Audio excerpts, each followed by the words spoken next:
Lloyd Vance's Insider Football is back for another week here on a Coast Sports Digital Network and SR 1029 The Game. So glad everybody could be with me as we get ready for Thanksgiving. The best holiday around. It's football. It's eating. I mean, what else can you ask for? Kevin, how you doing, man? Doing well, doing well. And like we spoke about last week, that contenders to pretenders list is starting to grow one way each way, actually. So we'll get into that. Yeah, it was a great week in terms of games around the National Football League. A lot of great storylines. Everybody knows I talk a lot with my son, Nate, who's our intern here. And one of the big topics, obviously, was his guy, Shador Sanders. I mean, he got his first start. He got the win, and he's like, he's the starter now. It's Shador time. And we'll start there, Kevin. And I think it was more, he had a lot of help around him. Good win for the Cleveland Browns. They beat the Las Vegas Raiders, I'd like to see them play Tennessee because that would truly be the toilet bowl. I mean, those two teams are terrible. But the Browns get it done out in Vegas, 24-10. The Browns went in as a 4-point underdog in this one. And as I said, Shador Sanders, solid, but he had a lot of help, and particularly Myles Garrett. We'll talk about him in a minute, but 3 sacks for him. And then Junkins ran the ball effectively, and Dylan Sampson had a big catch for him. Yeah, the one thing I will say is give Shador Sanders his credit on this one. I mean, it's his first start. He came out, he won the game, and that's all you're looking for. He threw 1 pick, and that was it. I mean, he's a young quarterback. Mistakes are going to happen. But I'm just thinking about this as a Cleveland fan base, which I'm not a part of. But that being said, you have nothing to play for if you're the Cleveland Browns. This guy just won a game for you. Let the kid play, man. Give the fans what they want and see what happens. Yeah, I agree with you. Dylan Gabriel, he had a concussion. He was in protocol, and I think it was a blessing in disguise for the Browns because let's face it. When you look at this Browns team, as you were saying, it's just like who are they? Shador's giving them a little spark. They had a good defensive squad there, and I like what Myles Garrett did defensively. Had 3 sacks in this game. He's up to 18 for the season. It looks like he's going to be the defensive player of the year. And then you have Geno Smith was sacked 10 times for the Rangers. Yeah, once again, from a betting aspect, I'll throw this out. I love throwing the interception parlay together. So I got Jameis for 1. He got me 1. Even though he's playing more efficiently now, Jameis is good for 1. So Jameis gets me his. Shador Sanders gets me his pick because, first start, he's going to get 1. Geno Smith throws the ball 44 times and can't throw 1 interception. Come on, man. It's all about the parlay, man. I love it. Just throwing the ball up in the air, and luckily it would get picked. Yeah, he was just getting killed, and I had Brock Bowers in the game, and he just was not getting the ball to him. The Raiders are a very bad team. Does Pete Carroll survive this season? I think just for name alone, he should get the credit of finishing out the season. Now, there's a Davis still in charge of the Raiders organization, so the Davis family, I don't think, cares as much about that. But who are you bringing in at this point? You're not going to bring in somebody interim that's going to, come in and win games for you. They showed a list, I believe, of the last 10 Raiders coaches, and the only one that was remotely close to 500 was Jack Del Rio. I mean, it doesn't matter who they bring in. They can't win with the players they have on the field. Yeah, it's interesting because they had Bisaccia, who did a pretty good job for them, and now he's back being a special teams guy. He's with the Packers, but you know who got the blame? Your boy, the Chippa. They fired him today, and where's he going to go, to University of New Hampshire or something? But he's out with the Raiders as offensive coordinator. That cat, man, honest to God, I don't know why people try to keep bringing him to the NFL. I believe he was making $6 million a year, the highest paid coordinator in the NFL. And he just isn't good in the NFL. It's not his bag, Leave him in college where he belongs, and the NFL should say adieu to Chip Kelly. I agree with you. And after that mess, with the Niners, and he just it doesn't equate what he did at Oregon to the National Football League. And let's face it, he is better off in college. And we've seen that a lot with guys that come from the college ranks, come into NFL. It's just a different game, and you just can't out athlete everybody. And I think Belichick's kind of learning that right now. So we'll see how the where the Browns go from here. I've already saw that they've named Shedeur Sanders a starter for Week 13. They're going to play the San Francisco 49ers, 1 o'clock. That game's in Cleveland, though, so the fans are going to be out there. They're going to be wearing their Shedeur jerseys. You know, he's one of the highest jersey sellers out there. As I said, in this game, 11 for 20, 55%. 209, had a bad interception, but he did have that one touchdown. Hit Bond with a great long throw where he looked like a professional quarterback on that throw. His dad, Dion, in the box celebrating. He had the cowboy hat on, and I saw he had Matt Barnes in there. I didn't even know they were friends. But the other story from this game is Myles Garrett. I mean, 3 sacks in this game. He's now up to 18, Kevin, the third player to get 11 sacks in 11 games. I believe Reggie White was the other one. Probably Derek Thomas. Is he going to be able to break TJ Watt's record? I'll throw Strahan in there with an asterisk. They hold the record at 22 and a half sacks in a season. Is he going to be able to break it? Yeah, you better put an asterisk next to that Strahan one, and Brett Favre better be getting a Christmas card every year from Michael Strahan. That was Reggie White's record still. But that's the Philadelphia guy in me coming out right there. I think he'll do it. I mean, who's stopping him at this point? You know, he is just, I haven't seen this kind of dominance just from one player. It doesn't matter. You double him, you chip him with somebody else. He's getting there, man, and nobody's stopping him.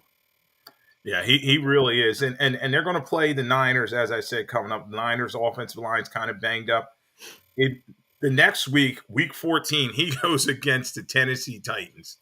And you know how bad that Titans line is. Cam Ward's been sacked more than any quarterback out there. So, yeah, he has a chance to obliterate this record. And then he's at Chicago. We talk about Caleb Williams sometimes holding the ball too long.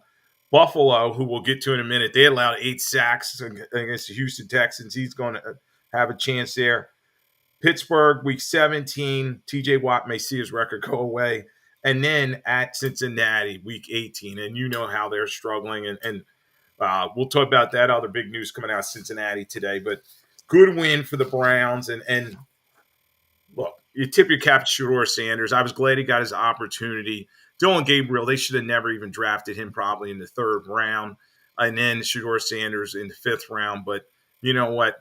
Gabriel is a kind of guy. He reminds me of Kellen Moore. He's going to probably be a good future backup. And then he'll end up being an offensive coordinator somewhere. Kind of like Mike Kafka, the guy I used to watch with the Eagles. Now he's with the Giants. I remember there were guys who debated me about Mike Kafka. I was like, look, I watched him at Northwestern. I used to watch him at practice.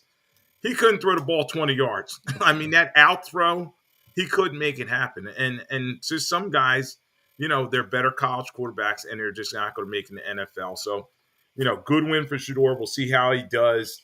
The first Browns quarterback to get a win in that situation as a starter, I think, I don't know, probably since like Tim Couch or somebody crazy like that. So there's been a litany of Browns quarterbacks that have started and lost. So we're here at Lloyd Vance Insider Football on 102.9 The Game, Coastal Sports Digital Network. We are talking about Week 12 around the National Football League. I'm here with my tag team partner, Kevin Midgette. Angel doing a great job behind the glass. All right, Kevin, I had to get to it. You're Philly, Kevin. I probably should have led with it. But you know what, everybody? He predicted last week on this show. He did say it. Lloyd Vance said the Eagles win. Kevin was like, look, they're going to lose to the Cowboys. But the way it played out, Kevin, was just insane. I was talking to Angel before we got on the air. The Eagles up 21-0, and then they just go into a shell. They only have 1 first down in the second half, giving Dallas short fields, and Dallas didn't take advantage of it. And you're thinking, okay, maybe they'll pull this thing out. But what an ugly loss for the Philadelphia Eagles. And then you start talking about Makuba got injured. He broke his ankle. He's going to be out for a while. And then Blankenship hurt his thigh. So they've got a lot of issues. And they got a big game Friday on against the Bears on Black Friday. Yeah, they've been circling the drain with this offense now the past 3 weeks. They've gotten luckily enough, they've won the last two. It was bound to bite them at some point, and they force fed A.J. Brown. I'm sure A.J. Brown's happy today. He got a touchdown. He got his receptions, Oh, we lost the game, no big deal. I got mine. I'm just guessing. That being said, they can't run the ball. They cannot run the ball. And that was the emphasis on that team last year. Saquon almost set the record for rushing yards in a season, and he can't even break 75 yards on a good day. Kevin, he only got 10 rushes in this game, and everyone's asking me, emailing me, and texting me, like, what is wrong with him? And you know what, Kevin, we talked about this going into the season. He had over 400 some touches last year with the playoffs and all his catches and everything, and he just does not look right. And then you compound that with an offensive line that, Lane Johnson did not play in the game, and we know that Jalen Hurts struggles when he's not playing, and then Dickerson's banged up, Jurgens. They've had a lot of injuries on that offensive line. So that's one of the reasons. I'll let you address that, and then we'll talk about the other major elephant in the room. Is he the problem? But is Saquon the problem or the guy we're going to get to? I think Saquon now comes in the mix a little bit. He's not hitting the hole like he used to. It looks like he's almost going side to side instead of north to south. He's not hitting the hole with the immediacy that he used to. And I think the Philadelphia fan base, they kind of blew everything, put it under the rug, saying Stoutland you. It doesn't matter who we put back there. We can run the ball. No, you can't. You obviously cannot. And when you get into situations where Jalen, as we all know, does not throw the risky pass, he's not going to risk the turnover. If you can't run the ball, you're in trouble.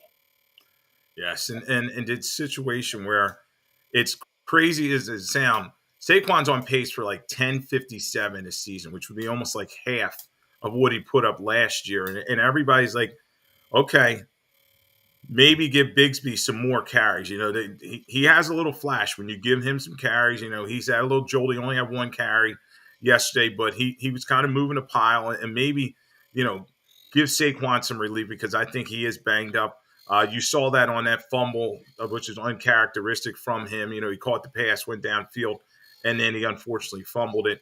But the elephant in the room, Kevin, and I've been listening to talk radio, everything here in Philadelphia all day, is Kevin Patullo. What are the Philadelphia Eagles going to do with him? He's their offensive coordinator. Sirianni, it seems like he's going to, cut his nose off to spite his face with this guy. He's running the offense. He's going to keep doing it. Should they bring in, a Frank Reich? I heard Doug Peterson, which I think would never happen. Some veteran guy to come in there to help Patullo because obviously he is not the guy. Clearly, he's not the guy. I wonder how much Sirianni is really helping at this point, to be honest, that he's not saying it's still Patullo.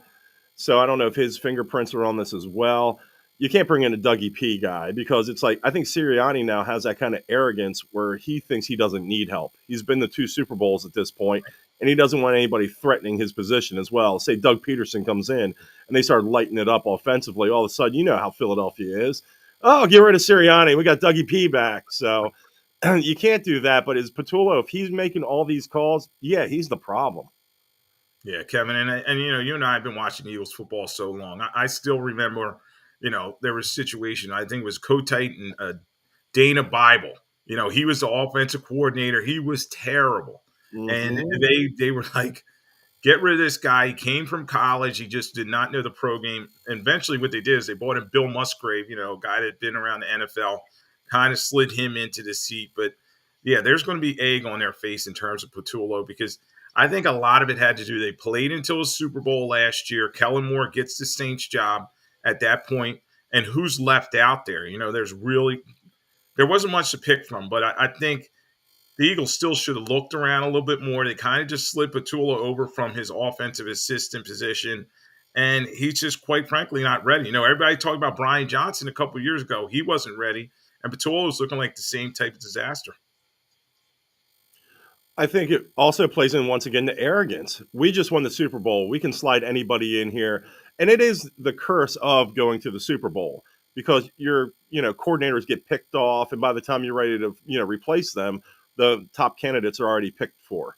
So, that falls on them a little bit. Did they do their due diligence to search around? Probably not. They probably just wanted to fill the void because, once again, we just won a Super Bowl. We have that kind of clout right now. And they are starting to play themselves, if you look at it, into that, contender, pretender. They're a little pretendery right now. That offense the last month hasn't really done anything. Yes, and Saquon's averaging about 3.2 yards a carry, and it's just not looking right, the whole operation. And we talked about it last week. Hurts should not throw the football more than 25 times a game. I know everybody's saying, okay, he's that MVP quarterback from the Super Bowl, but he was 10 of 39, 27 of 39 in this game. Yes, he had 289 yards passing, but the operation should run through that running game first. So if Saquon's not doing it, as I said earlier, they got to get Bigsby going and just find inventive ways to keep it going. I think another big thing, and I wanted to get your take on, is Dallas Goedert. He's not blocking the way he was. Is he too beat up? He just does not seem like the same guy he was in the past. No, that's exactly what it is. Yeah, the injuries over the course of his career, they've taken a toll on him.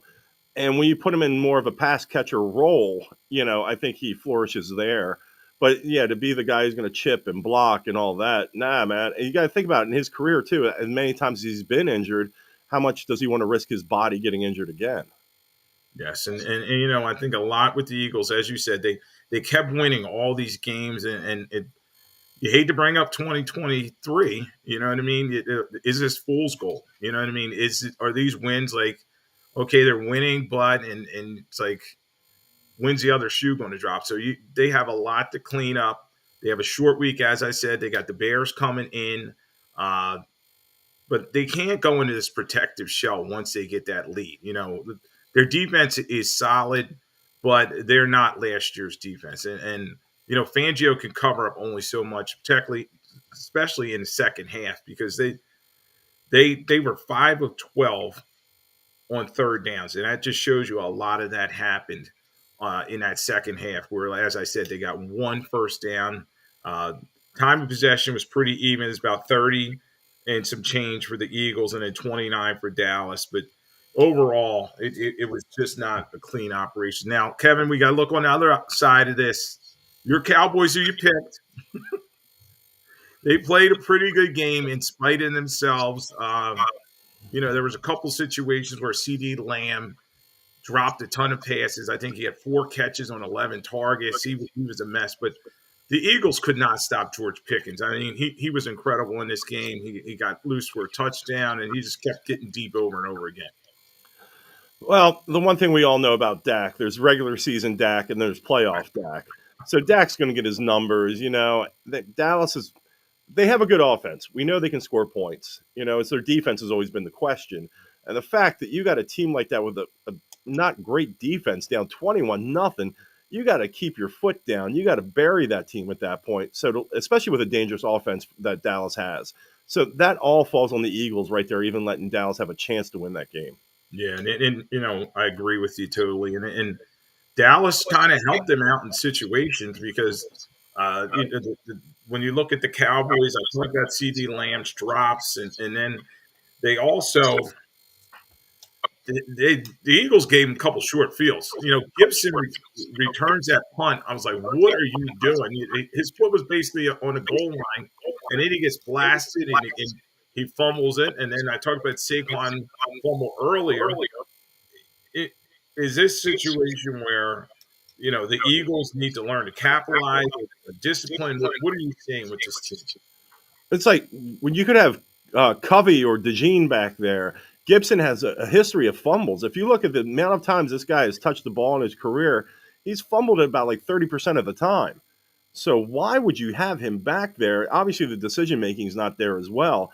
And special teams are huge, especially playing a division game like that. You cannot afford to make those mistakes. Yeah, and I remember because I was like, oh, he was on the Jets and did the same kind of mistakes, and they kind of got rid of him. So, the Eagles cannot afford to have him back there. And we talked about Saquon's fumble, and the biggest thing is, and we'll kind of wrap this up with the Eagles, 14 penalties in this game, and that's the arrogance and superiority, like, oh, I got to handle this team, and I'm in charge. But they're clearly undisciplined. one play stands out. Nolan Smith and that taunting penalty. I mean, like, what are you doing? Yeah, that's immaturity also on that, on the Eagles as well. And of course, my friends are blowing up the phone. Oh, the refs are against us. The refs are against us. It's like I text back. I'm like, we're the new Kansas City Chiefs. You know how many calls we've gotten this year? So it's like I'm not going to sit there. The refs are against us. Sometimes you just got to blame the team for the mistakes that they're making. And once again, this is how you lose a 21-0 game. You sit there, you fumble on special teams, you have an absurd amount of penalties. It's a recipe for getting beat. Yes, and they were able to clean up in certain circumstances and win games, but you're left on a run out, and that's kind of what happened, and Dallas capitalized on it. So the Philadelphia Eagles, Kevin and I always like to look at if the playoffs started today.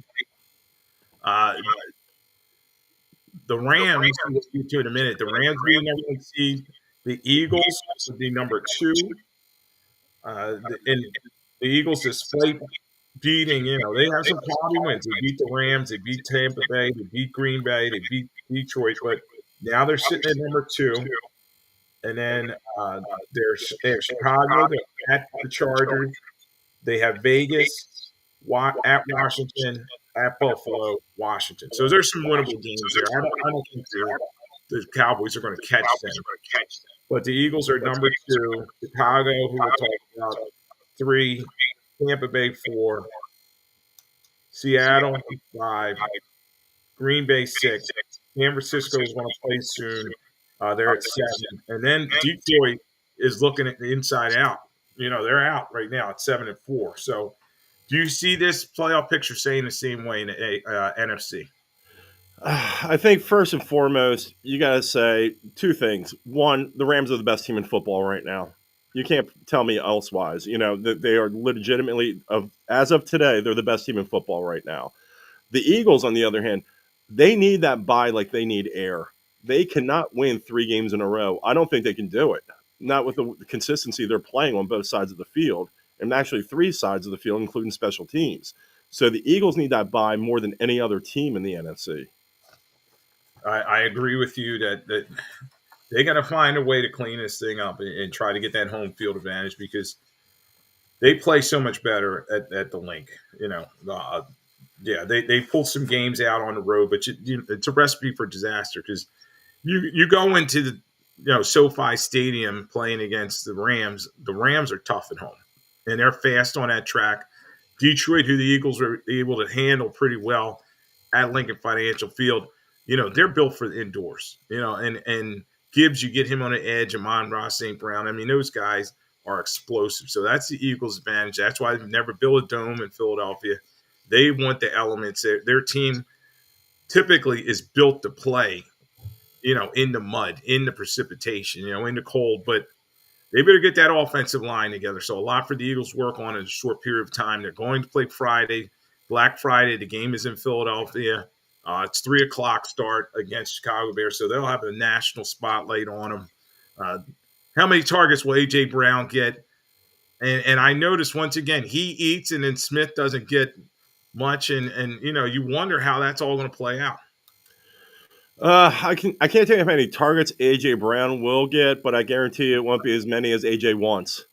It'll be a couple of times he was open that the ball wasn't thrown to him. Yeah, it's the truth. And the thing is, Goddard actually has been putting up decent offensive numbers, and he was on a milk carton yesterday. It's like Jalen hasn't found a way to get everybody involved in the same game, and that's what a quarterback needs to do to keep everyone interested in the game, everyone hyped up for the game. If you're leaning towards one side, the other guy, I mean, it's just human nature. It's like, well, it's not coming my way, so you go through the motions a little bit. So I think Jalen needs to figure that out. Yeah, and Kevin, you can see AJ loves some AJ. He got his orange cleats on, and he got his touchdown. He's prancing around. You're like, oh, it's got to be tough in the locker room. We're not there, but a lot of guys I talk to are, and it's not all kumbaya like the Eagles are trying to make it out to be. It's something they're going to have to fix in the offseason, but they're stuck with them, as they said at the trade deadline. Can't get rid of a guy that's that good, but it's tough, when somebody's so selfish. So we're here on Lloyd Vance Insider Football on 102.9 The Game, Coast Sports Digital Network. here with Kevin Midgette talking Week 12 around the National Football League. The game, I think it's already kicked off, but a big subtext to this game, Kevin, and I wanted to get your take on it, is Nate and I are playing head to head. He's got this for the number one seed and pretty much the bye going into the playoffs. I have a 17-point lead. He has Purdy and McCaffrey. I have Tet McMillan and Rico Dowdell. Can I hold on to get the dub against Nathan? I'll add this onto the fire here. I am down 14.4 points in my money league, the work money league. I need Tet McMillan to get me 14.5 today. Projected for 16, blah, blah, blah projections. I don't believe in any of that crap. So I am on Team Lloyd Vance for this one. So, yes, I hope Tet McMillan puts up 30 again like he did last week for us. But Purdy and McCaffrey, that's a tough road to hoe, man. I wish you the best of luck on that one. Yeah, McCaffrey playing against his old team for the first time, and it's going to be a good battle. Now, Carolina 6-5. They're breathing down Tampa's necks. I know we have a lot of people in the Tampa area listening to this show, and that tough times for them. Their lines beat up. Baker Mayfield had a left shoulder got injured. He had to come out the game. Teddy Bridgewater comes in, and then the Niners are 7-4. Niners are a 7-point favorite in this one. If I had to look at the line and everything, I'd say go with the Niners. But if you're going to take the points, go with the Panthers. I think it's a field goal type of game, but the Niners pull it out. Yeah, I teased it up actually. Carolina plus 10.5. Like, I think San Fran wins the game. Hey, I got to do what I got to do. I think San Fran wins the game, but Carolina, I jumped on them when not to call any past receipts out, but you and Nate liked Atlanta against Carolina. And I was like, that's the kind of game Carolina wins because they're so inconsistent. So it's like, and Bryce Young was incredible last week. So it's all right. Yeah. And it's the whole thing. He did that last year. If you remember the second half of the season, he went on a little tear. So I'm like, all right, tonight will be the sign whether, he's turning the corner again or he reverts back. So it's going to be interesting to see. Yeah, we're going to find out who's for real here, and the Niners won and stayed. Right now, we were looking at the playoff picture. Niners are the 7th seed, and you have Detroit there at 7-4. A good team's going to be home. And then you got Green Bay sitting there with that bye. That tie. That tie is going to come in big. That could be like the Eagles that time. That was a tiebreaker for them where they got ahead some teams. So we'll see how it turns out. But the Niners are getting healthy at the right time. Their defense still – they have Robert Salah. They don't have much else in terms of players. They have a lot of guys beat up. Mustafa's pretty good, though, at that safety position for him. So we'll see. We're here on Lloyd Vance Insider Football on 102.9 Game Coast Sports Digital Network. Let's start talking about some of these games now that we've gone over the Eagles' misery of losing. And let's start Thursday night, Kevin. And this was a game.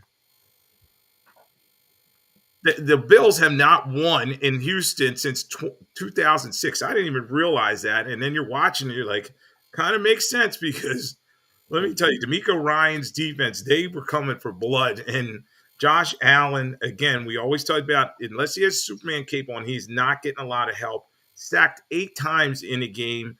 And then the Texans, they're playing well with Davis Mills at quarterback. I mean, so talk a little bit about this game. The Texans win it 23-19. They've kind of jumped back into the playoff mix. They're tied with the Kansas City Chiefs and the Steelers at 6-5. Well, first, I'd like to say the Houston Texans uniforms for that day I did not care for, the shiny red helmet and everything else. Of course, all the young guys where I work, they think it's fire. They like it, I was like, that stuff too. I know. I don't. I was like, I do not care for this at all. The one thing I took away from the game is that Texans defense is legit. They really are. I mean, the fact that you have Davis Mills as your quarterback, who's played adequate, sometimes even a little better than that. But the fact that you're getting Davis Mills to rip off wins for you right now, that's a really tough defense to have to go against. And Buffalo better watch themselves right now because, they're kind of limping around. Yes. And Josh, they're inconsistent. You talked about them losing to Atlanta, and now they lose to the Texans, but they win some other big games, um, like beating Kansas City. Sacked 8 times the most in Josh Allen's career. Danielle Hunter and Will Anderson. You talk about that, their ability to collapse the pocket. I mean, they're in the backfield every single play, and if they just had any semblance of a running game in some offense, Houston would be very dangerous. They caused 3 turnovers of the Bills in this one, and then they were hitting the mess out of him. So, the big win for them. And then we always talk about where do these teams go from here. So Houston 6-5. They're kind of trying to catch the Jacksonville Jaguars, who are at 7-4. They have Indianapolis. This is a prove-it game for them coming up. They're at Indianapolis this week, at Kansas City, Arizona, Vegas, at the Chargers, Indianapolis. So they have chances to catch Indy, but that's a tough schedule they have coming up. That is a murderer's row of mediocrity right there. It's like you got some team, the teams that they have on their schedule besides the Raiders are world beaters one week and they just lay down the next week. So it's almost like when you catch these teams, like the Chargers, the Colts, it's like, all right, which version of you is showing up right now? And once again, that falls on Houston as well. But yeah, I mean, that division's better than I thought it would be, to be honest. Houston, Jacksonville, and Indianapolis in the mix.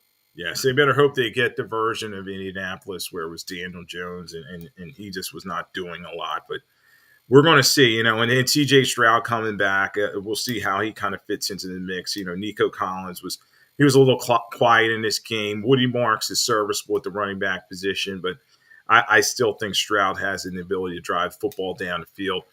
They're starting to have Christian Kirk get involved in the offense. Dalton Schultz has played well for them too. So good win for the Houston Texans. We'll see how they go with the Buffalo Bills. And looking at their upcoming schedule right now, they'd be the number 7 seed. The Bills are at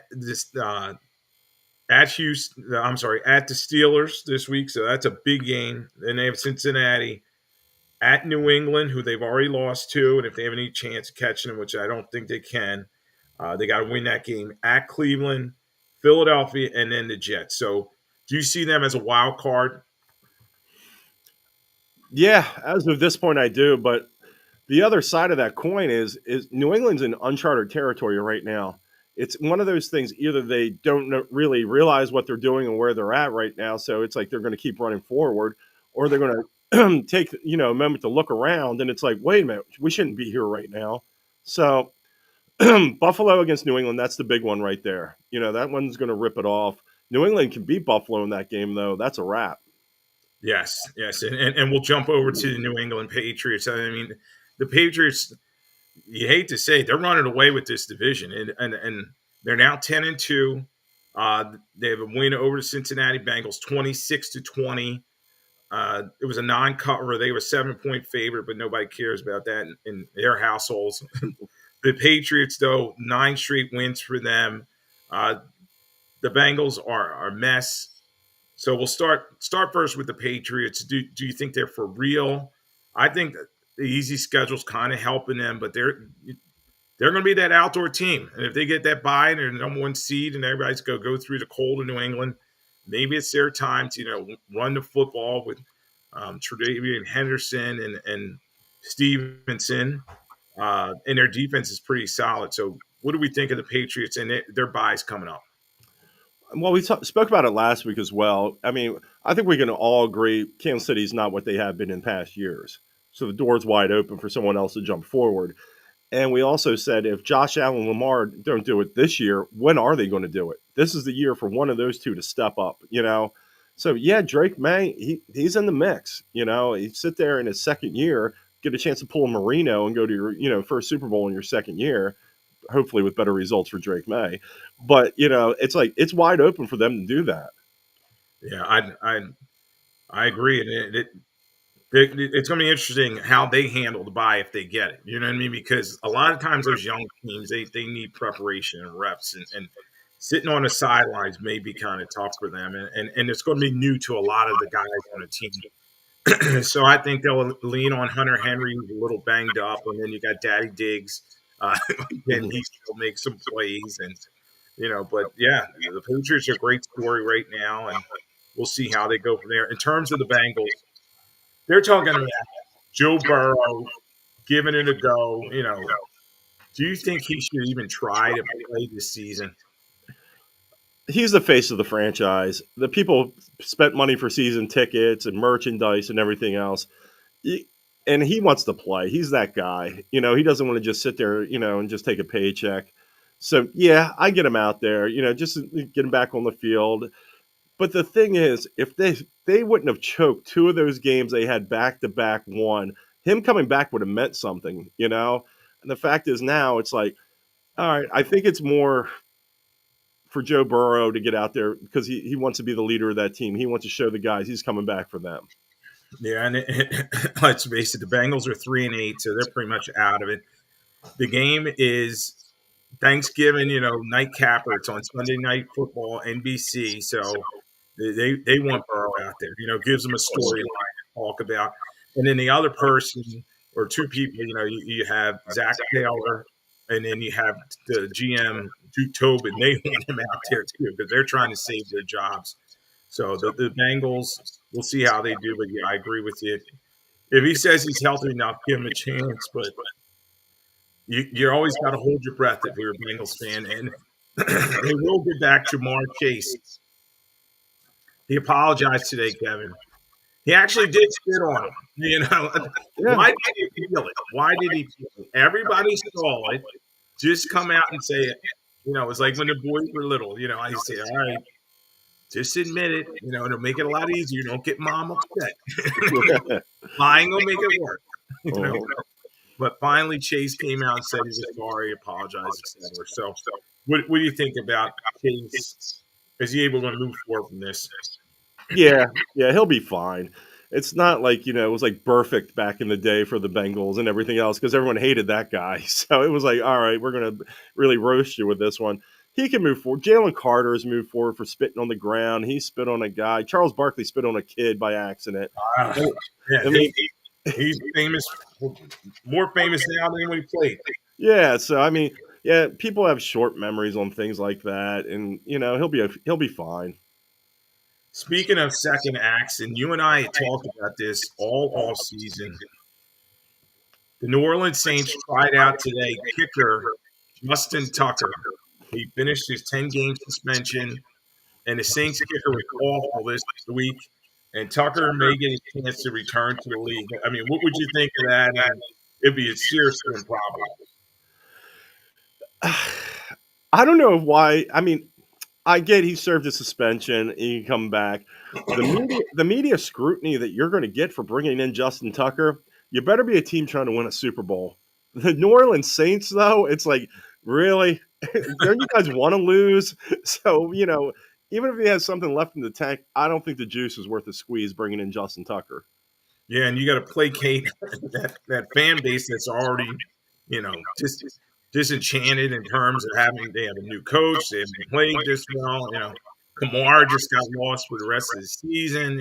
There's just not a lot to play for. So why bring that circus to town? But the kicker was pretty bad this week, so they probably need a new kicker. But I don't know. Kevin, I still remember, and I was down there when the Eagles first signed Michael Vick, when he got out of Leavenworth, and it was just a circus. I went at that first preseason game. It was against Jacksonville Jaguars, and people outside and with banners, all kinds of stuff. People saying they'll never go to another game again. So yeah, how'd that work out for you? After that Washington game, by the first half of that Washington game, everyone's like, "Oh yeah," and they've been throwing the Vic jerseys on and everything. Yeah.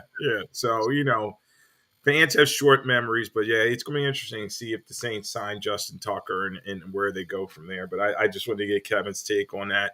We're here on Lloyd Vance Insider Football on 102.9 The Game, the Coast Sports Digital Network. We're running through these games. All right, this one, and I always think of you because Caleb Williams, you might have to turn that hat around and tip it to him. So the Chicago Bears 8-3, they beat the Steelers, who look like they're leaking oil, 31-28. Williams is looking very efficient, and the Steelers look a mess. And yeah, I'm really interested in this Friday, Black Friday game with the Eagles for the Bears. Yeah, I'm impressed with Caleb Williams a little bit. Not a lot, a little bit. And that's hard for me to say there with the USC background and everything. He he does some things that he can correct as he spends more time in the league. You know, he's running around, he's making some throws he shouldn't make, but the athleticism though that he possesses out there, and the fact he's getting wins, he's going out there and getting wins for a team that's not used to winning.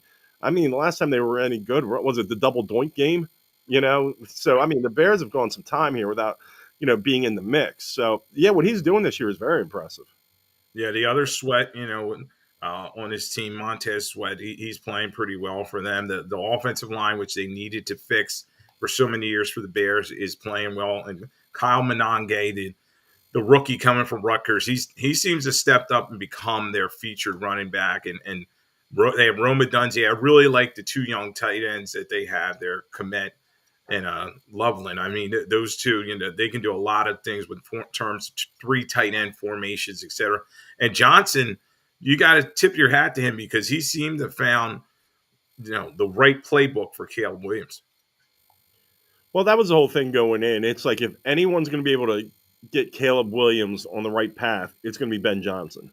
And it turns out they were right. It's one of those times you took the bright, shiny coordinator that comes from a big team, and they fizzle out real quick.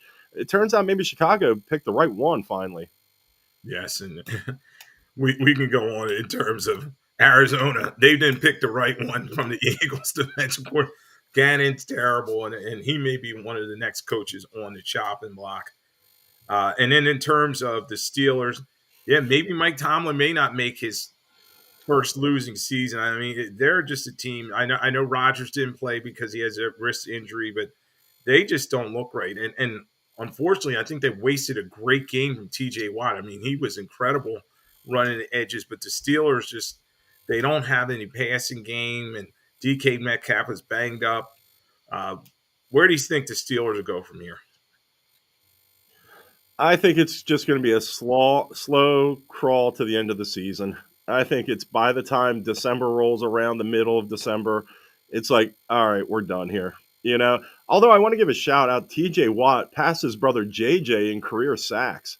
That's impressive. JJ Watt's going to be a Hall of Famer. Yeah, So for and TJ, he was in a booth, and he yeah, said, "Oh, that was a good one to get it on," because it was almost, I think it was almost safety, or it was a safety. He got the fumble in the end zone. It was recovered, and yeah, he's just, you know, he's a menace. I mean, the guy is incredible. I mean, we talked about Miles Garrett earlier. I mean, it's like 1A, 1B with those two guys, and it does kind of remind me of back in the day. Philadelphia folks, we know Reggie White was the greatest, and then I had all my Jersey, New York guys. They would say Lawrence Taylor. You know what I mean? So you got two sides of the coin, but yeah, I think T.J. Watt is unfortunately they're going to waste his career. They haven't won a playoff game. As great as Mike Tomlin's resume's been, he's been there forever. They haven't won a playoff game since like 2015, 16. So it's been a long time. Uh, We'll see where their Steelers go. Another team, though, that kind of I think they saved their season. And I picked them to win. Kevin was like, they're done. The Kansas City Chiefs, 23-20 over the Colts. Comeback victory for them because they were down 29 at a certain point. You're like, oh, this game may be over. But the Colts couldn't close it. I think a big thing was the Chiefs shut down Taylor as best as they could. He got under 60 yards rushing in this game. But Daniel Jones, he's starting. I still think he may be this season's Darnold from last year, where they won all those regular season games and then blew it in the playoffs. yeah, that's the thing with Daniel Jones. We talked about the arc of the MVP in the league. Everyone was on Baker Mayfield. Then it was Daniel Jones, and Daniel Jones. What you're seeing is he's an average quarterback. He's had some really nice games this year, but when they get into situations where Taylor is shut down and they're winning a game, Daniel Jones has to find a way to win that game for him. And I don't think he has that ability to do so in a big game. Yeah, and it's tough because they have a good offensive line. They have some good receivers. Obviously, with Taylor, who's he's running downhill like this year, Saquon Barkley. You think, okay, they have a chance, but yeah, I think Jones, he's going to revert back to his old Giant self when it matters most. When you look at Indianapolis, they would be the number 3 seed today. We talked about Houston at 6-5, so they're a couple games behind them. The Colts, they have Houston, which we're going to see, at Jacksonville, at Seattle, San Francisco, Jacksonville, at Houston. So, you know, they have some divisional tough games in there, and I think it'll all play out, and we'll see. I think they'll hold on to win the division, but uh, they may be, they get that home game, and then maybe somebody comes in there and beats them. Yeah, exactly the same situation with the Lions last year when Washington went in there. And it's like, oh, they got a home game and and they end up getting beat in their own dome. Yeah, yeah, it's going to be interesting because they've been a great story all season. As you said, they're scoring a ton of points, and everybody's all excited about them. But in the end, Patrick Mahomes, they've saved the season. Led 2 late scoring drives, and Butker kicked 5 field goals, including the 27-yard game winner in overtime. Do the Chiefs have enough to get to the finish line? I mean, Kelsey, really didn't hear a lot from him. And where do you see them? Do you see them making the playoffs? Well, Kelsey did have that one touchdown that was negated by a penalty, when the first quarter of the game. And at the same time, though, Kelsey's he looks like a guy who's playing his last season, and I don't even know if it's desire. It's just the fact that he can't do what he used to do, and so he's definitely on the back end. Kansas City, with the pedigree of what they've done, they can find a way to finagle their way into the playoffs. Definitely. Do I think they're going to do it? I don't know, man. I'm not going to say yes, and I'm not going to say no. I got to see how Thursday shakes out. How about that? I got to see how that Dallas game, Kansas City, Dallas, I think is a true indicator of each team. Yeah, Thanksgiving game. Everybody's excited about that one. Kansas City at Dallas Cowboys. That's your midday game, 4:30 on CBS, and everyone's looking to see which team's going to step up, because Kansas City had that big win. They had to come back win, and then Dallas did as well against Philadelphia Eagles. The game's in Jerry World where Dak is so comfortable, feels well, but Spagnuolo knows how to dial up defense. I think he did a great job in terms of shutting down Jonathan Taylor. I think they're going to find ways to kind of expose Dak Prescott, but it's going to be hard, with Lamb and Pickens, and Ferguson's playing well too, and Javonte Williams is having a comeback season, so there are a lot of weapons for the Dallas Cowboys. So we'll preview that game in a few minutes, but good win for them. Another team that keeps winning, and I hate to pat myself on the back, but I predicted the Ravens. 5 straight wins for them. I watched a lot of this game because my son Braden has Lamar Jackson's his fantasy quarterback, so we watched a lot of this, but an ugly win for the Ravens. 23-10 over the struggling Midland Jets. What can we take from this for the Ravens? Hamilton got banged up in this one. He came off, I think, with an ankle injury. So what are you thinking in terms of this game? It's hard to judge.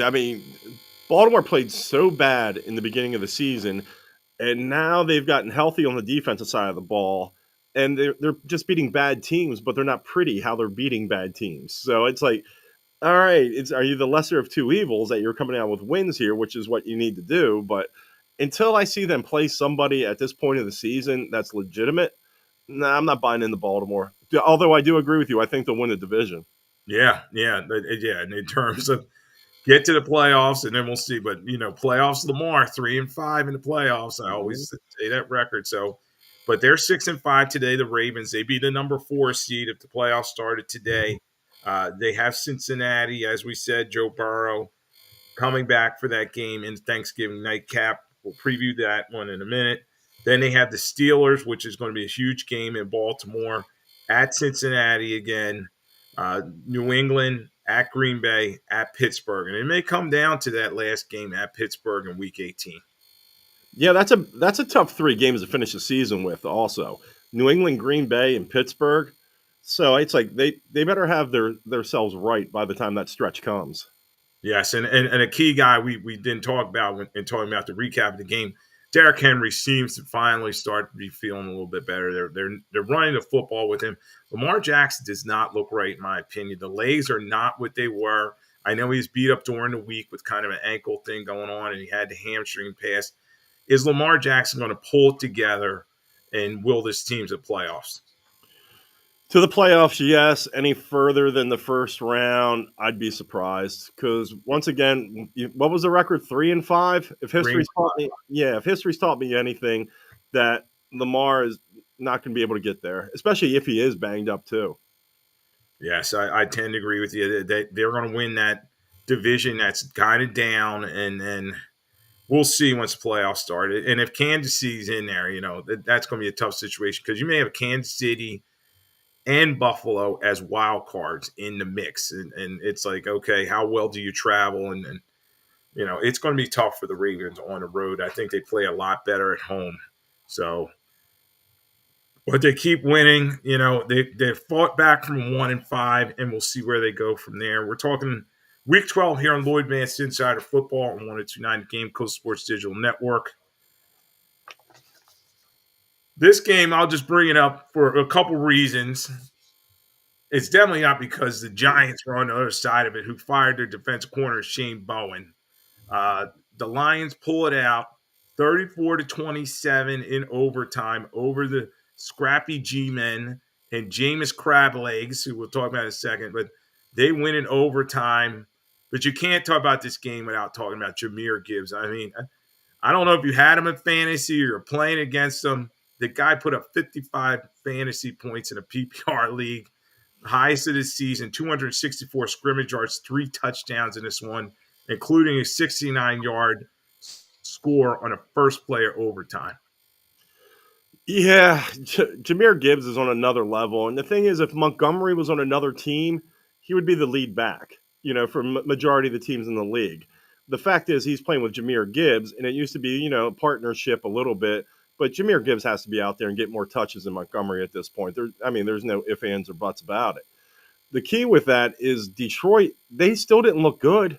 They won the game, but it took like superhuman effort from Jahmyr Gibbs to get them that win.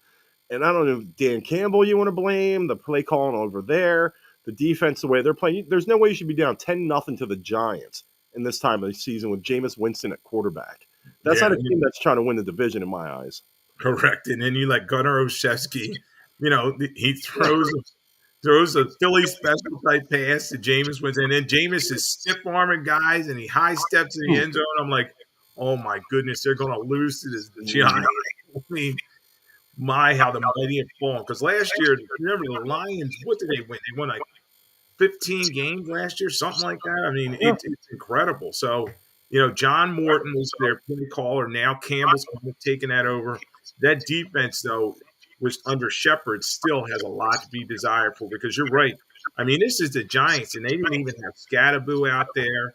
And I think the other thing you got to talk about with the Lions is what's going on with Jared Goff. Jared Goff is still that guy. It's has he had a better career than most of us thought when he went to Detroit? Yeah. We all thought when the Stafford Goff trade went down that, all right, we'll see Goff disappear, and he sort of, refound himself out in Detroit. But after the playoff game last year and how he's played for the most part of this year, there hasn't been any consistency on his end of it. And nothing for me to believe that Detroit's a legitimate threat to go to the Super Bowl. Yeah, I agree with you. And they got, they're lucky they have Gibbs, but they're another team. They got to play. You saw the way they played in Philadelphia on that slow track, and it was like from week to week, just a different team. And we'll see, but they escaped with the win. And then, as we said, they're the first game of Thanksgiving. They always are. They have the Green Bay Packers coming in, big divisional game, 1 o'clock on Fox. So we'll talk about that game in a minute. They survived. Green Bay, I won't get in this game a little bit. Green Bay now 7-3-1. They're another one. They beat the Vikings 23-6, but I think it was more about the Vikings' ineptness than the Packers kind of, stepping forward. Yeah, Green Bay is another one of those teams.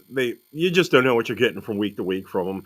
their defense, I agree with you. Their defense looked like they're the ones who stepped up, but I think it really does go with how Minnesota was playing on offense. I think if Justin Jefferson can't get 60 yards receiving, what the hell do you got going on there? So I think, yeah, that falls more on Minnesota. Yeah, and O'Connell, he's another guy. He may be cutting off his nose to spite his face with this whole J.J. McCarthy thing. And McCarthy, he's terrible. I can't even believe he was drafted 10th overall last year, but they're kind of stuck with him. They blame it on a concussion. Maybe it was that, but I don't think it has a lot to do with it. He's just not playing well. Emmanuel Wilson, though, did have a very good game for them, stepping in for the Packers. He had his first 100-yard game for the season, and I had him on one of my teams. I picked him up. Nobody was watching him.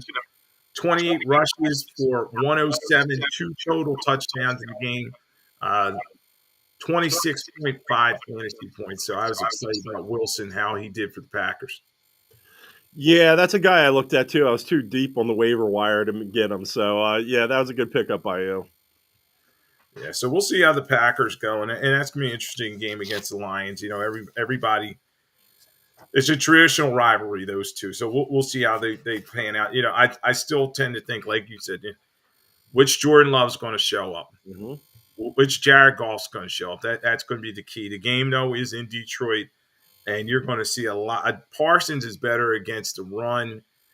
Against the pass than the run. So it may be a lot of give. So it's going to be an interesting game to watch. I take the over in that game. That's what I'm. That's what I'm telling everybody.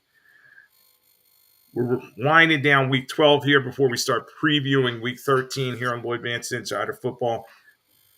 Jacksonville Jaguars. They survived. The Cardinals are kind of scrappy. I feel bad because I think Jonathan Gannon is going to be fired, but Jacoby Brissett is putting up some serious numbers, and my guy Michael Wilson, you talk about the waiver wire, I grabbed him before anybody else. Another big week for him. A lot of catches for the Cardinals, but Jacksonville kind of survives it. They were hanging around. Josh Hines Allen played pretty well for their defense. But Trevor Lawrence, I just can't. I'm not buying his stock. I mean, what's going on with the Jaguars? They would be the number 6 seed if the playoffs started today. They're hanging in there. We talked about last week. I mentioned it's like teams that are mirrors of each other, and it was like the Packers and the Chargers I threw in there. Throw Jacksonville in that mix as well. Like all these teams, it's like, are they good? Are they not good? I have no idea. We're on the back end in November, and I can't tell you if either one of those 3 teams are any good. So, I mean, Trevor Lawrence, everyone always brings up the Trevor Lawrence contract because when he signed it, he became the number one. People remember that, the highest paid guy. He's had a lot of guys injured skill set wise on offense, and he still managed to win games. Is it pretty all the time? No, but I mean, they're getting some W's there. We got to see how it plays out. Yeah, they would be the number 6 seed if the playoffs started today. And as you said, Kevin, they're stacking W's, 27-24 win in overtime. They did what they needed to do. So in looking at their remaining schedule, they have tennis at Tennessee. I fully expect them to win that game. Titans are 1-10. Huge game against Indianapolis. They have the Jets, another bad team. At Denver, we'll see how they do it. Lawrence does against that tough defensive Vance Joseph. At the Colts, and then Tennessee to end the season. So those 2 games against Tennessee may factor in big in terms of helping them along the way. But those 2 Indy games are going to tell us everything we need to know. Are they going to be able to compete for the division? Are they a wild card, or are they kind of fraudish? So some big games coming up for Jacksonville Jaguars. They survived. Last game we'll kind of hit on before we jump to the next week. The Los Angeles Rams, you talked about them. They may be the best team in football right now. They have a huge win over the Tampa Bay Buccaneers, who are kind of falling by the wayside.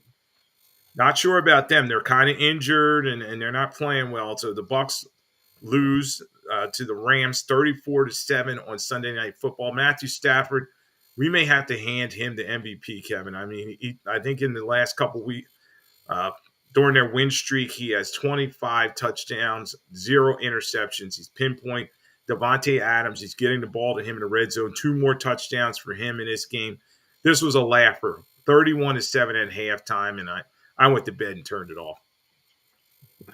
Yeah, Matthew Stafford was already on his way to Canton. He was a Hall of Fame quarterback. He has a Super Bowl win, and if you look at his numbers, I mean, numbers-wise, he should be in. The fact that he's probably putting an MVP season on top of that at this late age in life as a quarterback is nothing more than, it's remarkable what he's doing right now. I mean, he has weapons there, don't get me wrong, but McVay, he's ready to go to another Super Bowl. Take a different team to a Super Bowl. That'd be his second going to. So then you start getting into some, elite status at that point. But yeah, there's nothing the Rams are doing right now that is going wrong. Yeah, so Chris Shula, their defense coordinator, kind of maligned. He's getting that unit together.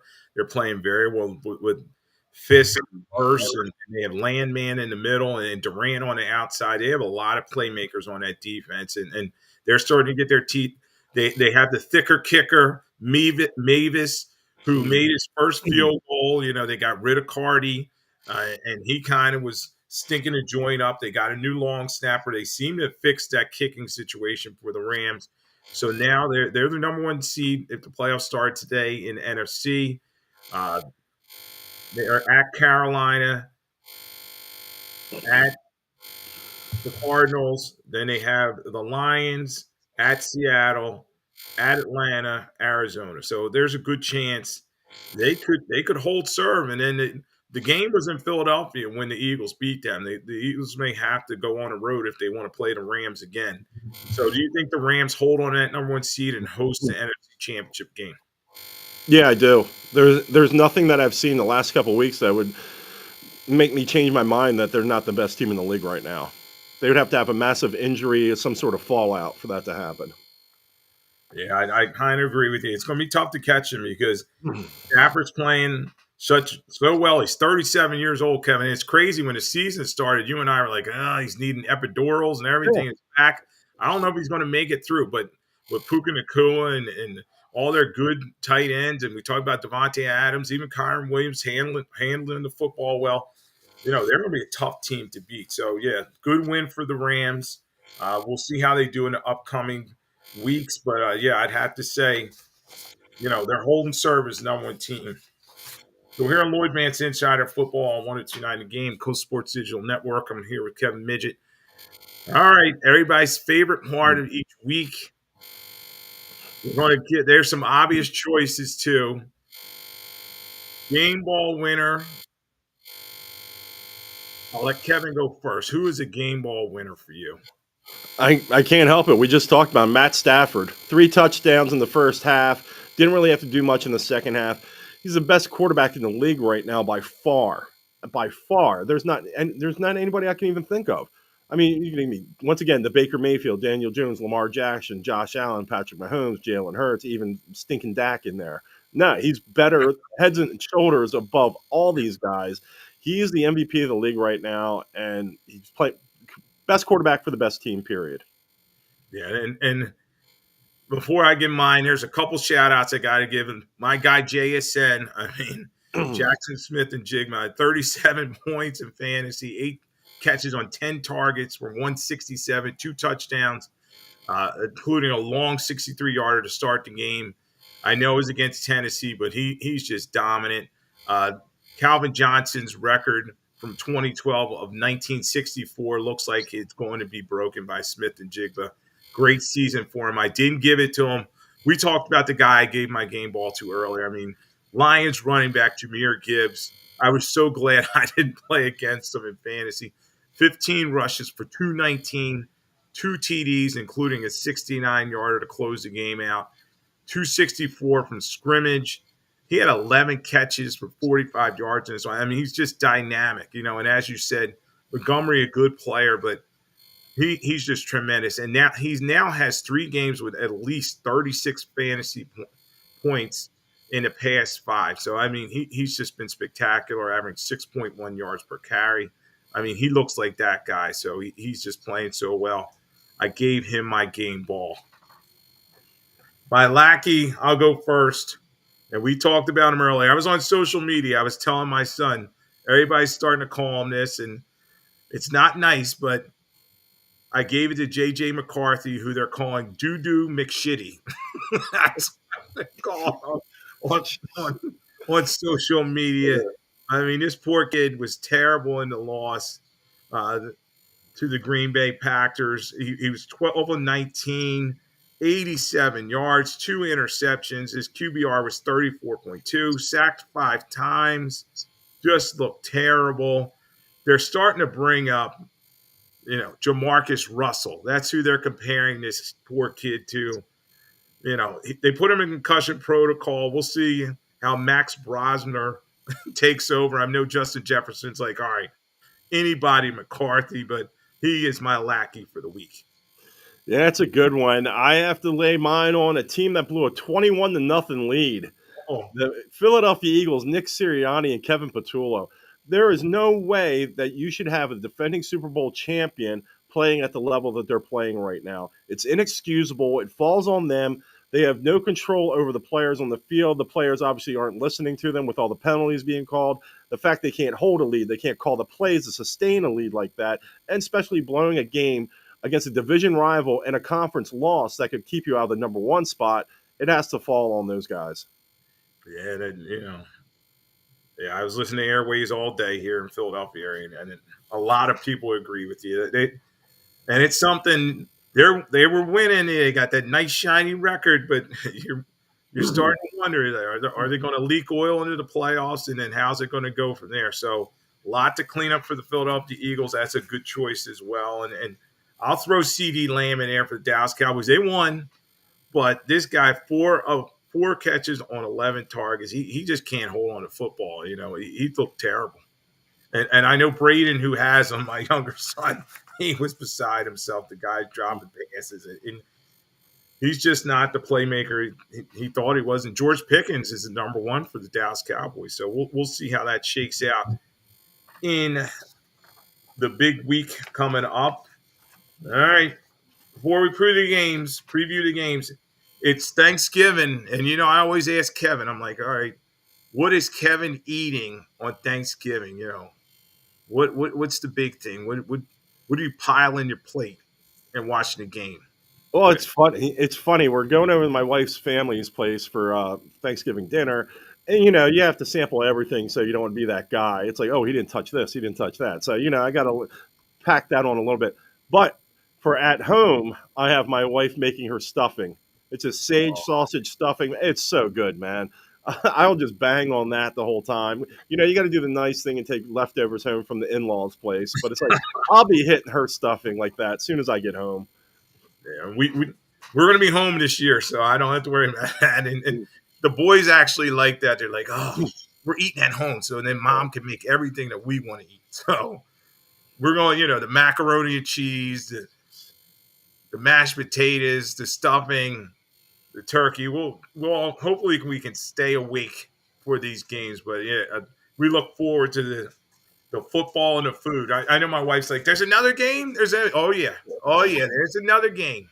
Yeah, there's 3 of them, and we're gonna get to all of them here in Lloyd Vance Insider Football. So I know Angel and Kevin are looking forward to the holiday, and it's always my favorite because you get food, you get football. What else can you ask for? I'm not a big parade guy. Our one friends, their daughter's in the parade, but I don't need to watch that. I want to turn the TV on right at 1:00 and start watching the games. So excited for that. All right, so Thanksgiving Day, you have the Green Bay Packers are now 7-3-1. They're at the Detroit Lions, who are on the outside looking in. This is another one back and forth on. I just think Detroit's at home. Jahmyr Gibbs, who I just talked about, is playing so well. Amon-Ra St. Brown at home. I think Aiden Hutchinson has a good game against a beat-up Packers offensive line, and the Packers finally lose a close game. I think the Detroit's going to win this one. It's one of those games. I'll put it to you this way. It's like when we talked last week about the Buffalo-Houston game coming up. I said I hadn't seen the line yet, but I would take the under, which hit, by the way, and I won money. Just wanted to throw that in there. I have not seen the line for the week yet for Thursday, but I would take the over in that. I think it's going to be a game where they're going to go up and down the field on each other enough to score points. Who's going to win? I couldn't tell you. It depends who shows up that week. So, I mean, I'll be sitting by like everyone else, seeing which team shows up. Yeah, and a big thing is Dan Campbell's over aggressiveness. Is he going to go for a fourth down every stinking time like he did against the Eagles, where he was 0 for 5 and it bit him? So, but that's a good matchup to watch. The middle game, I'm excited for this one. Selfishly, I got Mahomes as my fantasy quarterback. The Kansas City Chiefs, they're 6-5 now, finally on the winning side of ledger. They're at the Dallas Cowboys, so it's 5-5-1, 4:30 on CBS. I told you you can't bet against Mahomes and Andy Reid. They're finally, I think, pulling it together. They're going to make their playoff push. I think Kansas City beats Dallas. Dallas just had that emotional win over the Eagles, and they're going to forget they have to get ready for this game. So I'm going Kansas City in this one. I think Kansas City finds a way to win ugly. I think, it'll be one of those. I think you're right with the Dallas letdown factor. They sat there, they beat the Eagles finally at home. They're feeling good about themselves, pound themselves on the chest a little bit. And I think Kansas City finds somehow to win this game. I don't think it'll be pretty, but I think they can pull it out. Yeah, and it should be a good watch. And at halftime, when they have their big shows and all that, yeah, that's when I'm hitting the leftovers. My second round of the food buffet. And then I hit the pie or something. I'm not watching that mess. So it's not the Super Bowl. They don't need to have a halftime show and all that. But the last game of the evening at 8:20 is the Cincinnati Bengals. They have said Joe Burrow is going to play in this game. They are at the Baltimore Ravens. Lamar Jackson has not looked well, as I was saying earlier. He still has connection with Jake Flowers and Mark Andrews making some plays here and there. I think this is a Derrick Henry game against a bad Bengals defense. I think the Ravens find a way to pull out another close win. Joe Burrow plays, Jamar Chase plays. I'll go opposite. Bengals upset takes down Baltimore because Baltimore, like they said, they've been winning. It hasn't been pretty. I think the Bengals are going to get just enough of a boost with Burrow and Jamar Chase back together. I think the Bengals are going to make them sweat. Yeah, that's going to be a fun game to watch. And as you said, look at the over another game. You know what I mean? I think there's going to be some points scored as long as the weather holds out. I think that the Ravens can put up some points, and we know about Jamar Chase getting back with Joe Burrow. T. Higgins not going to play in this one; he had a bad concussion, so that's somebody that the Bengals are not going to have. The Chicago Bears on Black Friday. The NFL's got to get a game everywhere, so they put a game here. They said forget shopping; it's going to be 3:00. The Chicago Bears and Caleb Williams has that rebirth, and they're against Philadelphia Eagles. They're licking their wounds after losing to Dallas. The game's in Philadelphia, 3 p.m. This one's on Prime. I think Sirianni finds a way to win this game. I think it's a Vic Fangio game. He used to be part of the Bears organization. Maybe he gets revenge on this one. They find a way to attack Caleb Williams, have him make some mistakes, particularly Jalen Phillips, who they brought over, who's playing so well. I think they get some turnovers and the Eagles win this one, but it may be hurt having to win the football in this one. I agree with you. I think the Bears, no pun intended, are the not ready for primetime players right now. I don't think that they know how to react in a situation like that. They're going against defending Super Bowl champions. They've been putting some wins together. And then you have an Eagles team now that's pretty angry with themselves, I would assume, and that are going to come out fighting and punching and win that one. I like the under in that game. All right. Yeah, I think the Eagles pull it out. It's a field goal game. Elliott missed the field goal last week, but this week he's the hero. And looking at some of the other key games, we'll jump to this one. The Buffalo Bills at the Pittsburgh Steelers. This is Sunday. It's a 4:25 on CBS. Josh Allen, I think he needs to get right, but Deion Dawkins, that's going to be an interesting matchup with P.J. Watt. This may be a very close game. I think the Bills find a way to win it on the road because the Steelers defensively are having so many problems.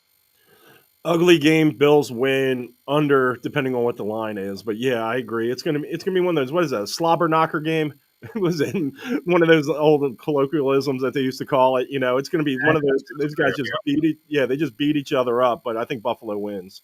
Yeah, and that's a game to look forward to. A lot of great Championships coming up. And as Kevin said, we're starting to get the real picture of who the pretenders and contenders are around the National Football League. Another great week here, Lloyd Vance Insider Football on 102.9 against Coast Sports Digital Network. Thanks so much for being with us, and we'll talk to you next week. Have a happy Thanksgiving.